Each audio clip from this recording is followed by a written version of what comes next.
Rioting and burning in major cities over the weekend. The crazy finally reaches Atlanta. And did I just agree with something that Keisha Lance Bottoms just said? All that and more right now.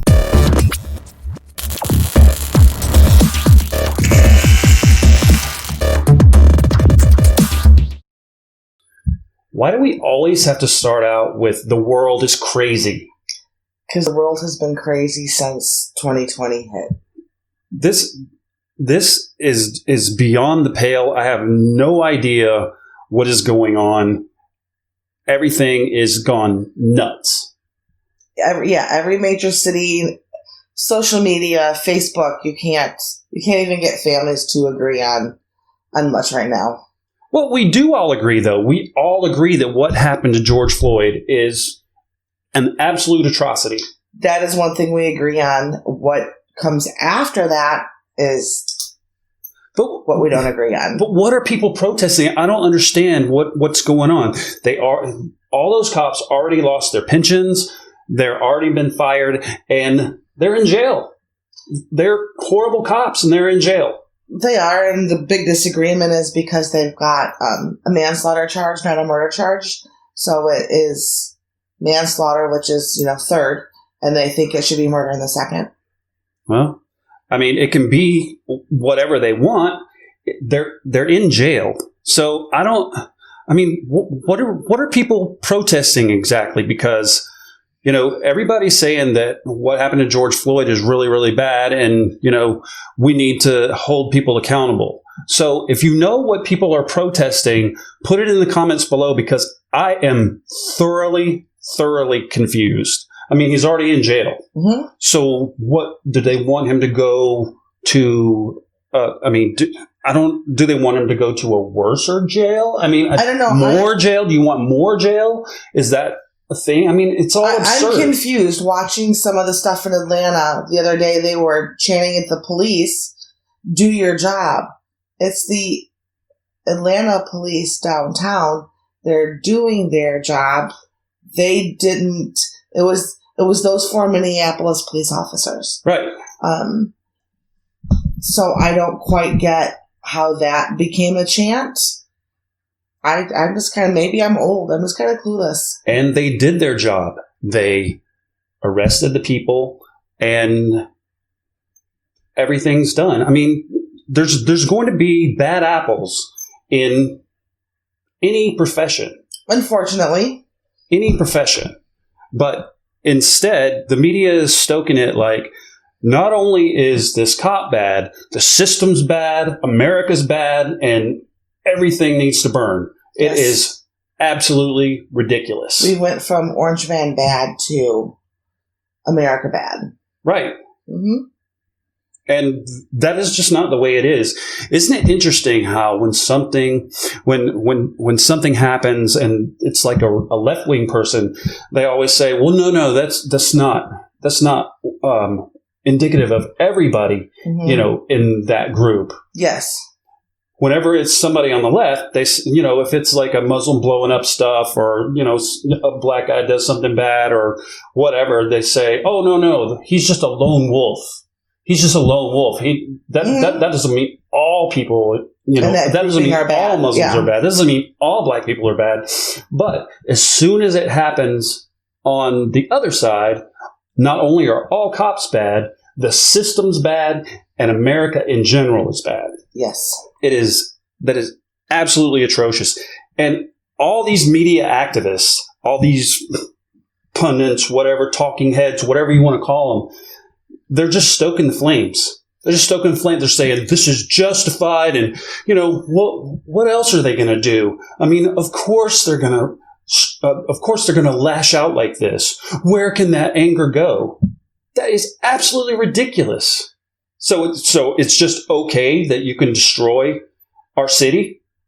Yes. And every single city across cities and the United stores States? And burning churches and destroying cars and small business owners that have been hurt. They're already hanging on by the skin of their teeth through businesses being closed and not open and reopening, and now they're being looted and their store windows broken, and destroyed and being stolen from, and then coming up, is the national like Blackout Tuesday that is going to happen. So that could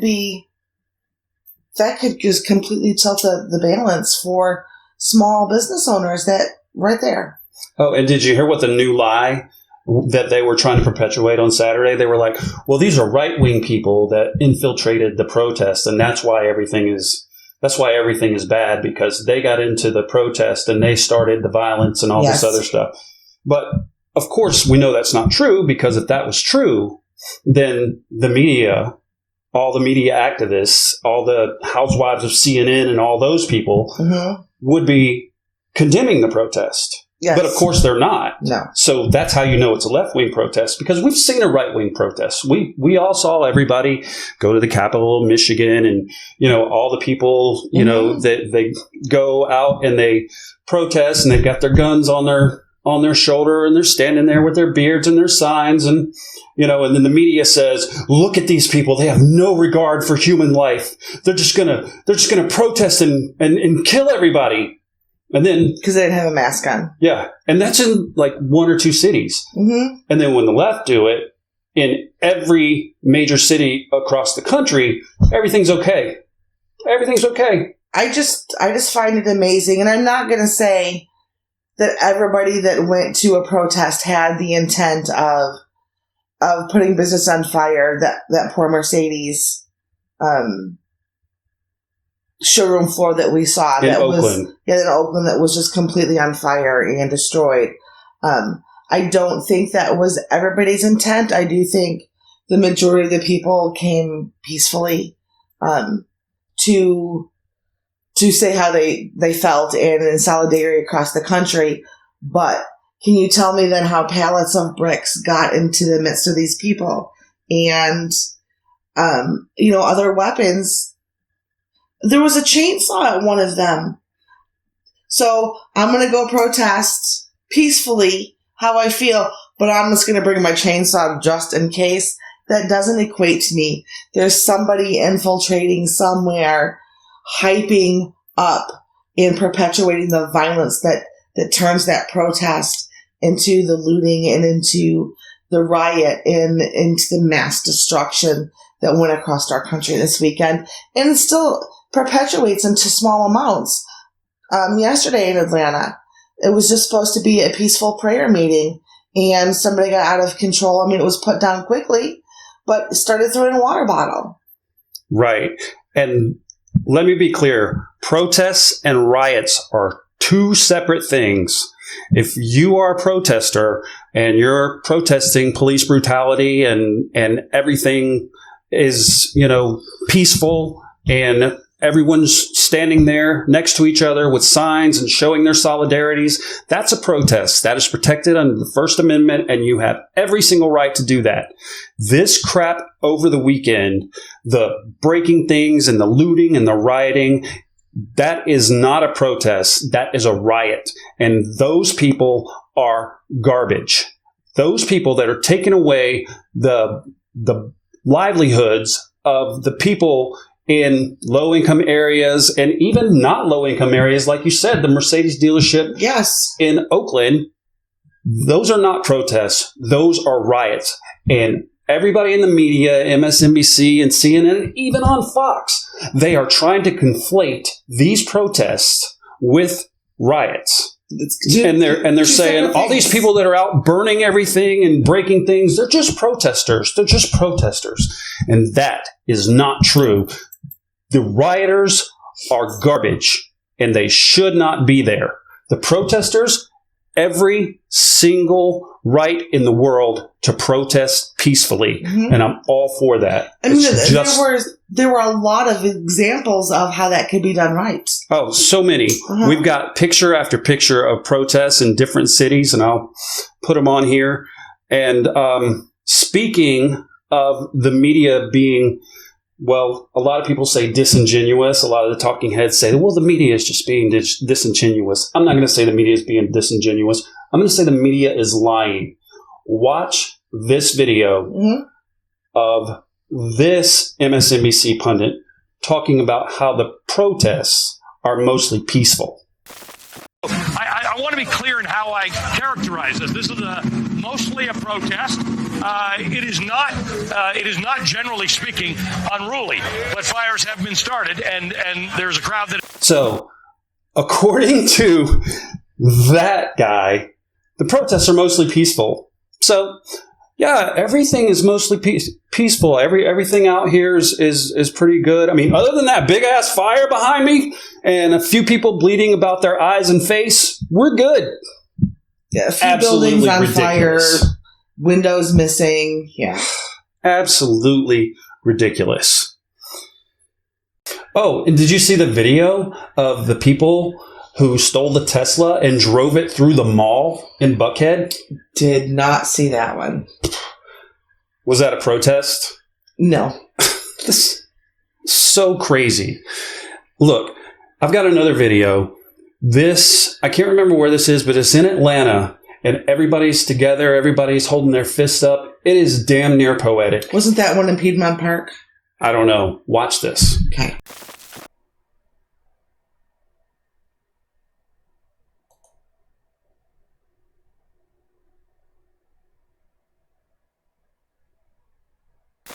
And I've got example after example. Look, watch this video of the Minneapolis mayor telling people that it's okay to protest. You mean it's okay to riot? Last night is the result of so much built-up anger and sadness.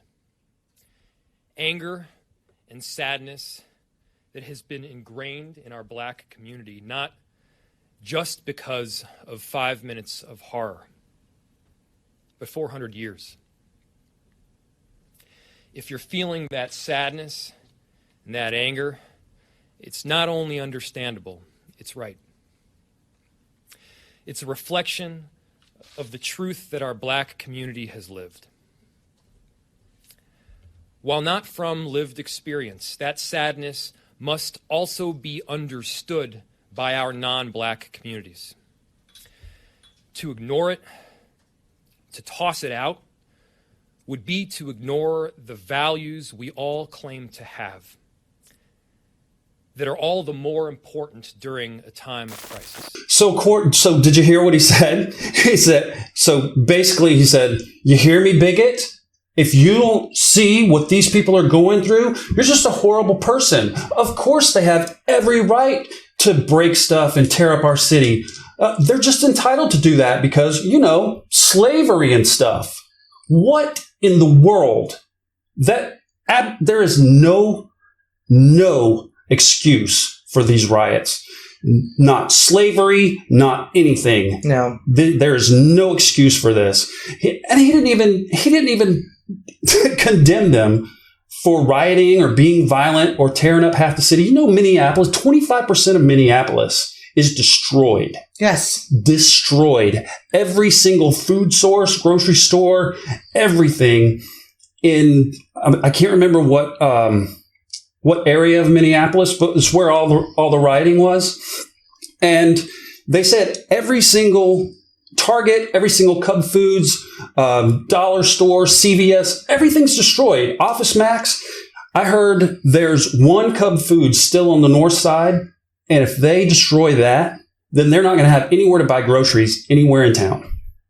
And there's people that don't have vehicles and the buses aren't running because they're not crazy. So there's no way for these people that don't have cars or don't have, transportation of any kind and rely on the bus service to go out and get their groceries. It's ridiculous. And the mayor's like, well, of course it's okay for them to destroy our city. Understandable. Look, contrast that with something that Keisha Lance Bottoms said. The mayor here in Atlanta, watch this. Let me just speak to what's happening here today. Above everything else, I am a mother. I am a mother to 4 Black children in America, one of whom is 18 years old. And when I saw the murder of George Floyd, I hurt like a mother would hurt. And on yesterday, when I heard there were rumors about violent protests in Atlanta, I did what a mother would do. I called my son and I said, "Where are you?" I said, "I cannot protect you, and black boys shouldn't be out today. So you're not going to out-concern me and out-care about where we are in America." I wear this each and every day, and I pray over my children each and every day. So what I see happening on the streets of Atlanta is not Atlanta.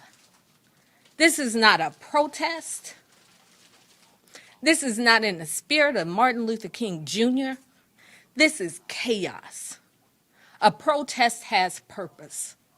When Dr. King was assassinated, we didn't do this to our city. So if you love this city that has had a legacy of black mayors and black police chiefs and people who care about this city, where more than 50% of the business owners in Metro Atlanta are minority business owners. If you care about this city, then go home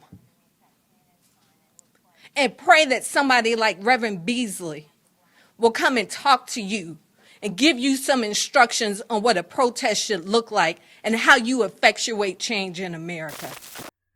And not only is she talking from a mayoral standpoint, she's talking from a mother's standpoint. She's talking from an adult standpoint, because she's saying, take your sorry butt, stop destroying our city, and go home. Mm-hmm. Go home. If you are here to cause destruction and mayhem, that is not the way we protest in Atlanta. And if you're doing that, take your sorry butt and go home. Yeah, that's over the weekend. It progressed. There's a Facebook page about which city, which county they're going to hit next in the Metro Atlanta area, where they're going to congregate. There's 9:00 curfews. MARTA's not running past 8:30, I think, is the last trains that are running. And I think it's a good message. If where you're going is going to be a true protest, more power to you. But they also have the manpower to stop it if it's going to go further than that. And trying to prevent it from going further than that from a later in the evening standpoint. If I was a resident of any of these cities, I would be so frightened to come out of my house. I would be absolutely terrified. These people are unbelievable. They're beating people with 2x4s and pipes and just things that they can pick up. Like you said, Antifa's leaving bricks all over, pallets of bricks in different cities where there's absolutely no construction. There's just a stack of bricks there. Oh, I wonder where those came from. Yeah, and everybody in says, a major downtown area. And everybody says, oh, no, it's not Antifa. Antifa's not a real thing. It is a real thing. Antifa is a real thing. And Trump said he's going to designate them as a terrorist organization. And now you've got media pundits coming out saying, well, Trump can't really do that because, there's no hierarchical structure in Antifa and there's not really any leadership. And, it's kind of like the mafia. They denied that it existed. Mm-hmm. They wouldn't say who was in charge. They never said how they were getting their money, all of that stuff. If law enforcement can bring down the mafia, law enforcement can bring down Antifa. Definitely. I mean, there's enough YouTube videos with people that, once again, it was a protest, but they're trying to drive through the area and their cars are destroyed. They're pulled from their cars. Even if it doesn't go that far, just the hate language that is spread. I don't understand once again, the balance, how hate language can be spread on that side. And then you're just told that they have the right to do that. But then when something hate happens on the other hand, the balance has to go completely like this, and craziness erupts all over the world. I have a real hard time understanding when hate is okay and when it's not. To me, it's never okay. Never okay. I really don't understand what makes it okay in that situation. I have a real hard time. And here's how they make you believe that Antifa doesn't exist. You can even, there's an Antifa handbook, and they tell you in the handbook how to set up your cell in your city. They tell you to make sure that you call yourself something else. They make sure to tell you that, there's not going to be a leader. It's just going to be just a scattered kind of protest. They communicate through Discord. I don't know if you know what that is. That's an app. It started out with Daniel's on it all the time. Yeah, it started out with the gaming community where gamers could. So they take Discord. They have a Discord channel, and whoever is included in the Discord channel, that's how they communicate. And if you don't know what the Discord channel is, you're not going to be able to get on there. You're not going to be able to see what they're doing. But that's how they do it, and that's how they communicate worldwide. But not only that, they also have Facebook groups. They also have Twitter accounts. So how is it? Okay, so Twitter put a fact check on Donald Trump's tweet the other day saying that he was glorifying violence because he said, when the looting starts, the shooting starts. And they said, well, he's glorifying violence. So we're going to put a blurb down here and we don't like that.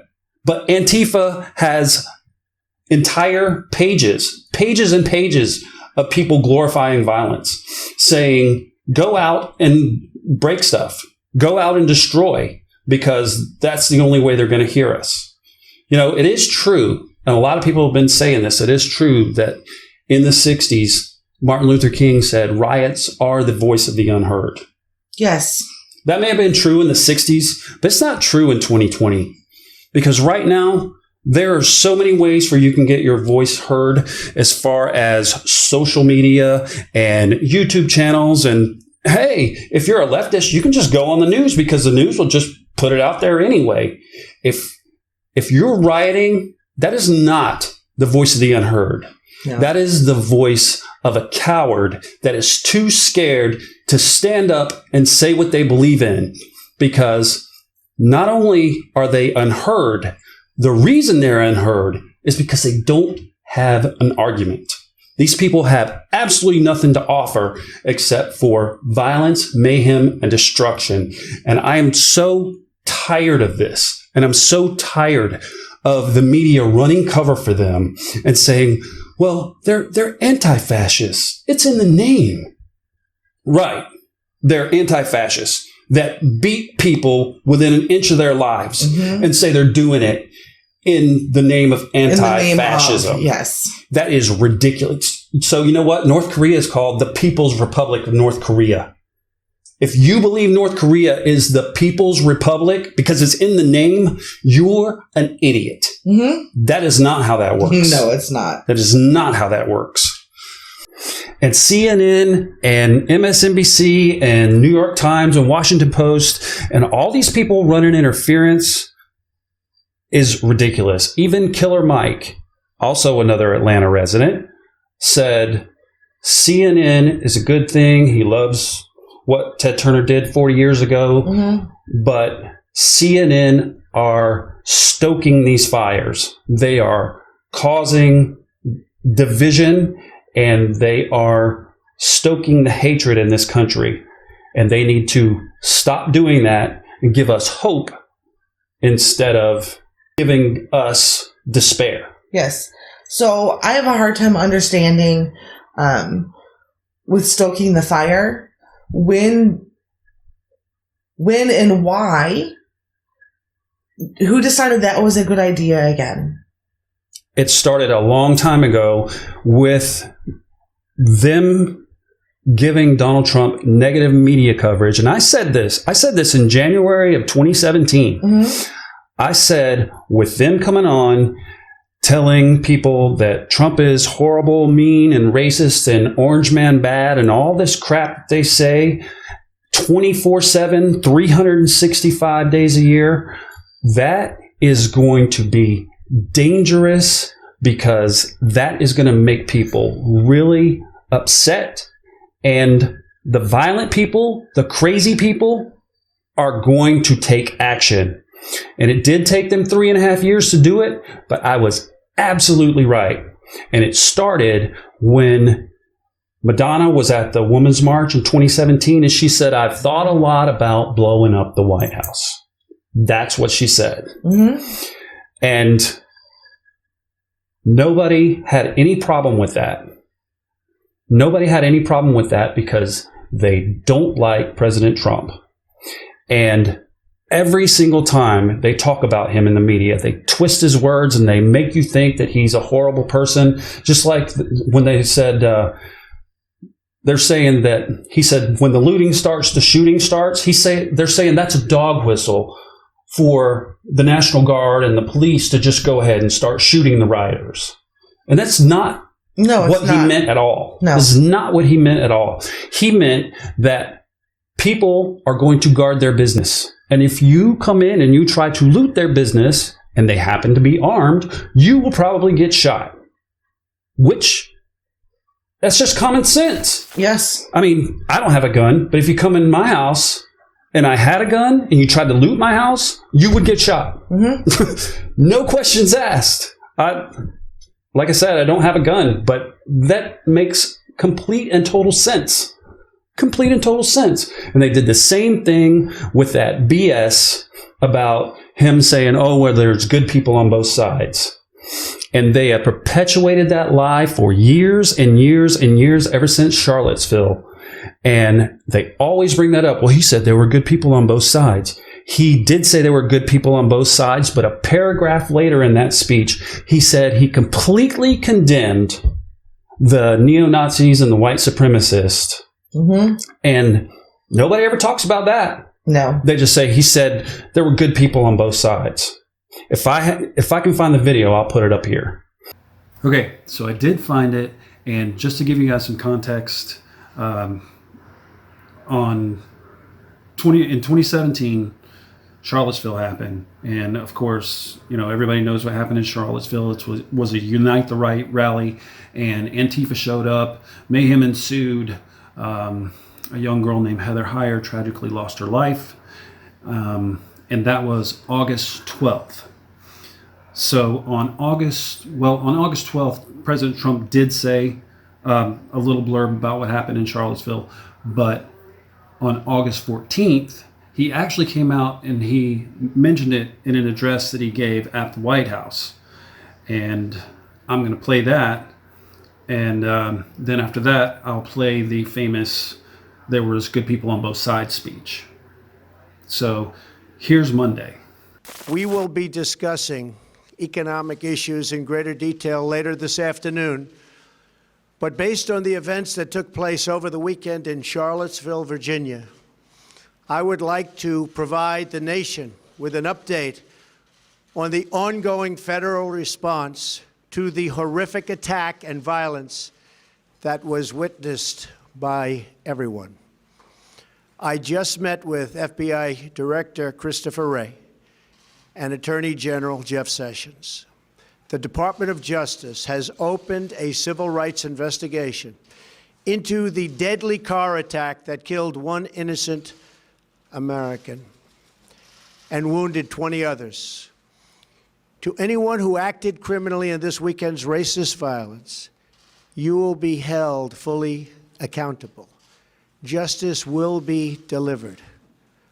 As I said on Saturday, we condemn in the strongest possible terms this egregious display of hatred, bigotry, and violence. It has no place in America. Okay, so you heard that. Now, the next day, on Tuesday, he was supposed to give a press conference about infrastructure. Well, nobody wanted to talk about infrastructure. Everybody wanted to talk about Charlottesville. So it turned into a press conference on Charlottesville. And this is the press conference that he gave the famous "good people on both sides" speech. But if you listen, a couple questions after he said there were good people on both sides, he said, "I condemn the neo-Nazis and the white supremacists totally." And the media never tells you about that part. They only tell you about the part where he said there were good people on both sides. So now we'll watch Tuesday. You had some very bad people in that group, but you also had people that were very fine people on both sides. You had people in that group, excuse me, I saw the same pictures as you did. You had people in that group that were there to protest the taking down of, to them, a very, very important statue and the renaming of a park from Robert E. Lee to another name. Robert E. Lee are not the same. No, George Washington was a slave owner. Was George Washington a slave owner? So will George Washington now lose his status? Are we going to take down, excuse me, are we going to take down statues to George Washington? How about Thomas Jefferson? What do you think of Thomas Jefferson? You like him? Okay, good. Are we going to take down the statue? Because he was a major slave owner. Now we're going to take down his statue. So you know what? It's fine. You're changing history, you're changing culture, and you had people, and I'm not talking about the neo-Nazis and the white nationalists, because they should be condemned totally. But you had many people in that group other than neo-Nazis and white nationalists, okay? Okay, so you heard that. Now, he did say there were good people on both sides. But a few questions later, he said that, and the media never comment about when he retracted himself and said they should be condemned totally. They just lie and lie and lie and lie, and they get away with it. So the next time somebody tries to tell you that lie, you can tell them that you saw the speech, you saw the press conference, and this is what he said. Better yet, show them this video. Joe Biden started his campaign on that lie, and nobody called him out for it. He started his campaign with saying Donald Trump came out and said there were good people on both sides, and we just can't have that in America. And that was his campaign speech from the very beginning, and it's always been a lie. Lie, lie, lie. I thought his campaign speech was "Let me smell your hair." Could be. Maybe I'm wrong. Could be. Could be. You know, there's a whole website devoted to him touching people and sniffing. Hair. I know. What in the world? There's a whole website. I know. It makes me laugh. It's ridiculous. And meme after meme of it really it's hysterical. I'm so tired of the media lying to us. The reason this is happening is because the media stokes the fires of hatred every single second of every single day. And this has just been the past 8 years. I mean, it's growing increasingly. Oh, as far as the racism that they're talking about? As far as the split in the media where nobody, you don't get news reported anymore. You get this happened and here's how we feel about it. Here's how my side is right and your side is wrong. Nobody just sits in front of a camera and reports, this is what happened in our nation today. This is what happened in our world today. And ends it there. No one just gives us the news to talk about with your friends, your family, in your home, your idea of it. Instead, they have to ingrain and put that thought of, this is how you should feel about it. That's not the news. That's personal opinion. Exactly. When we were growing up, personal opinion was not on the news when you watched it at night. It was not on 60 Minutes. It was not on 2020. It was simply, this is what's happening in our country and in your world. And that's it. And that's actually how the media used to be, because technically the Democrats and the Republicans were kind of like the same thing. You know, it's kind of like, you know, we disagree on issues, but, you know, we're all Americans and we all have the same values. Yeah, there was that study we read about how on the scale of 1 to 100, most Americans fell between, the 40 and the 60 range, whether you're Republican on one side, Democrat on the other. And now if you take a poll, there are so many of the opposites down to the 20 and 30 range that there's no fingers that cross over between Republican and Democrat, and that we have a few things separate. It is now complete polar opposites. And it was not like that when we were growing up. No, it wasn't.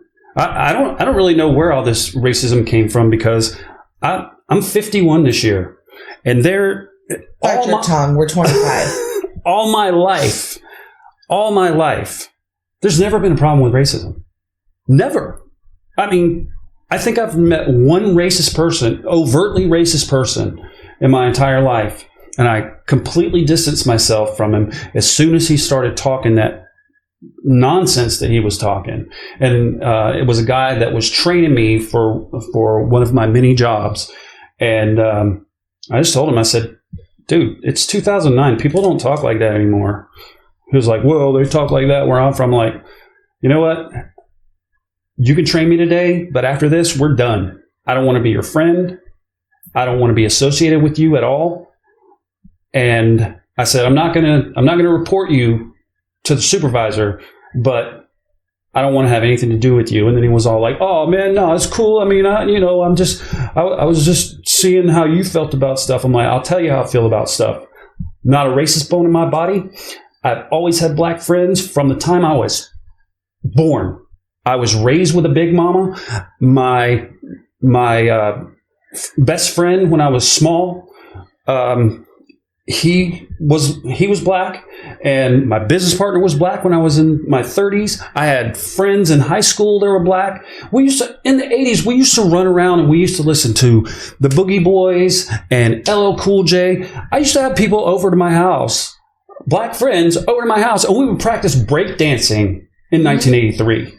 I mean, come on. This has never been a thing. This has never been a thing. I mean, think about it. When I was a senior in high school, the Beastie Boys were the big rap group. Yes. And you know who made them the big rap group? Russell Simmons. Black guy, white group. It's always been a thing. When Eminem came out, the black people didn't have a problem with him. They didn't have a problem with him because it was never a thing. That's what I mean. And for some reason, in the last 10 years, when did it become a thing? For some reason, in the last 10 years, there has been so much division that for some reason now, if you listen to the media, you would think that it's worse now than it was in the 60s. And that's absolute crap. I still have black friends to this day. They don't treat me any different. Look, here's the thing. Race doesn't have anything to do with it. It's all about being an individual. If you are a good person and you happen to be white, you're still a good person. If you're a good person and you happen to be black, you're still a good person. Same goes true for the other side. If you are a bad person and you happen to be white, you're a bad person. If you're a bad person and you happen to be black, you're a bad person. Yes. White and black doesn't have anything to do with it. It's all about what's in here. It's all about what's in here, and that's always what it's been about. And I don't understand where this division came from. Remember when we were growing up, we had Richard Pryor and Gene Wilder with Silver Streak and Stir Crazy. We loved it. Everybody loved it. And then in the 90s, I think it was Woody Harrelson and Wesley Snipes with White Men Can't Jump and Money Train. And in the 80s, it was Crockett and Tubbs on Miami Vice. This has never been a thing my entire life. Never been a thing. And all of a sudden, we're just, if you watch TV, we're just completely split as a country. And that's ridiculous. Go out right now. You can find the nearest black person, ask them if they have a problem with you, and they're like, nah, man, I don't have a problem with you. And vice versa. Yes. I'm the only white dude at my job in the whole terminal. I'm the only white dude because it's downtown Atlanta and most people that live down there are black. I just happen to be, 40 minutes away from the store. I don't live down there, but, that's where I work. Nobody has a problem with me. Nobody has a problem with me, and I don't have a problem with them. This is completely ridiculous, completely ginned up, and I'm so sick of the media lying about it.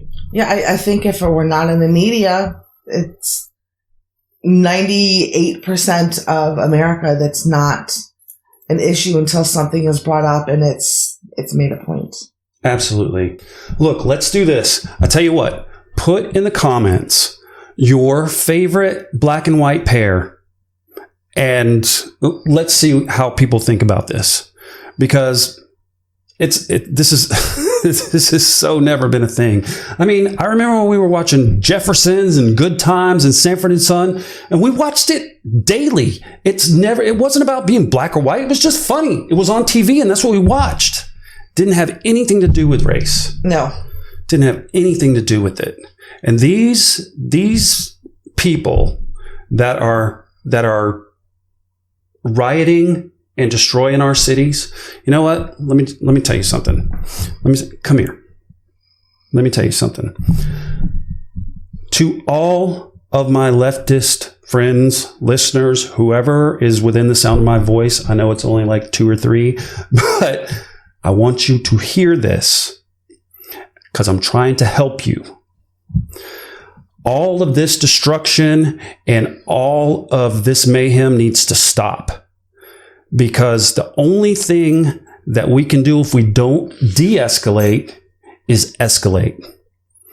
And you do not want to take this to the next level. You do not. You think you're big men out there, and it's mostly people in your teens and your 20s, and I saw some people that are a little older in their early 30s, and you guys are running around and you're beating people with lead pipes and 2x4s and bricks that you mysteriously find on the street, and breaking windows with your skateboard and beating people down because you think that you're fighting racial oppression. I'm going to tell you a secret. Black people in America are not oppressed. All of this that you're doing is for naught, and it's going to do absolutely the opposite of what you're trying to do. It's not going to bring less police. It's going to bring more police. And you do not want this to go further, because you being out there with your lead pipe and your skateboard and all your little friends thinking that you're making the world better, breaking one window at a time, it's not gonna be pretty, because Trump's gonna send out the military, and then if the military can't take care of what's going on, then the other side is going to get involved. And I don't know what you call the other side, the patriots, the Trump supporters, the MAGAs, the regulators. I don't know what they're going to call themselves, the Trumpians. I don't know what they're going to call themselves. But they're not kids. They're grown-ass men. And they don't wield skateboards and 2x4s. They wield M16s and AR-15s and AK-47s. You do not want to take this to the next level. You do not want the people on the other side to come out, because you're going to be on the street one day and you're going to be breaking a window, and all of a sudden a couple guys in MAGA hats are going to roll up, and you're going to look up and you're going to see some big black scary guns. You do not want to pick a fight with people who collect guns for fun. It's not going to go well for you. And that's just my 2 cents. And I'm not going to say anything about it. You need to talk, because I need to calm down. Well, we can end it then, since you're all hyped up. Anything else you want to end with? The only other thing that I'll say is that we're not divided on this, no matter how much the media wants to tell you we're divided. Everybody agrees that what happened in Minneapolis is a complete atrocity, and those people need to go to jail. Those people need to pay for what they did. Everybody agrees on what happened to Ahmaud Arbery was a tragedy. Everybody agrees that police brutality is absolute horror. And nobody wants that. There's going to be bad people in any profession. Whether you're a garbage collector or somebody that works in an office or a cop or a judge, there's going to be bad people. That's just human nature. I would say 95, 6, 7% of most cops want to take care of you. They are concerned with your safety. They are concerned with keeping the world just and making it a better place. Are there a few bad apples in the bunch? Absolutely. Derek Chauvin is a complete douchebag, and there's nothing that we can do about it other than make him pay for his crime. All of this mayhem, looting, riots, whatever you want to call it, needs to stop. We just need to take care of each other. Yes. Pray for each other. And pray for America. See you guys next time. Bye.